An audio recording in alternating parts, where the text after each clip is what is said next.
I saw this video going around where this guy said, why should I care if anyone else eats when no one cares about if me and mine are eating? And that reminds me about the life I've lived where I'm neurodivergent and people have always told me I was the problem. People always look down at me. Why can't you read out loud? Why can't you just write? Why are all these mistakes? Why do you have to misbehave so much? Why are you so stupid?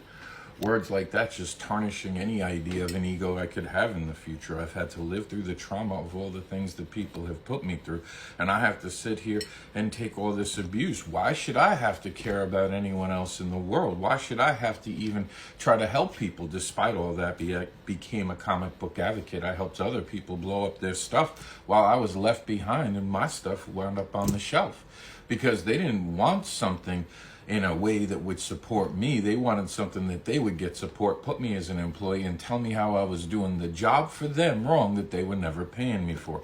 I'm someone who has a disabled body that won't go very long without pain happening. I've got a voice, but people only choose to listen when it's the words that they're wanting to hear. I am forced to be a person who is constantly under attack because your voice is too deep. You have too many muscles. When I was small, I was a weakling and I wasn't strong enough. I wasn't man enough. I dress up and put my hair in a bun and suddenly I'm less of a man. I go out and I wear a shirt that has the devil on me, or I show off some of my tattoos and I'm a bad person because I got ink in my body. Everyone's got no problem sitting around and judging me when they come to the vanilla type, and everyone wants me to sit around and just obey and follow all the things that my body tells me isn't right. My soul tells me is not the right way. My mind tells me is the wrong way. And I have to do all this shit. I have to sit through all this abuse.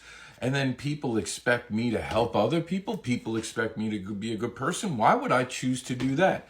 Here's something that'll throw your mind. I choose to do that because I know how it feels to be on the other side. I know how it feels to be treated shitty. So I ain't going to make anyone feel the way I felt. Why do I stand up for other people when I'm always getting pushed down? Because someone needs to stand up for everyone. Maybe one day people will stand up for me more, but I got some great people who stand with me, and that matters to me more than the world.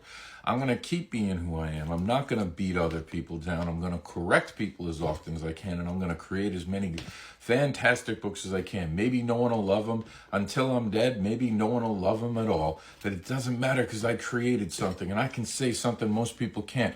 I created a book that inspired my son to learn to read. It made him put down other books and stop ripping them up. So I'm always going to be a more positive influence than most of you because I've seen the other side of it, and I don't want anyone to feel like I felt in the past.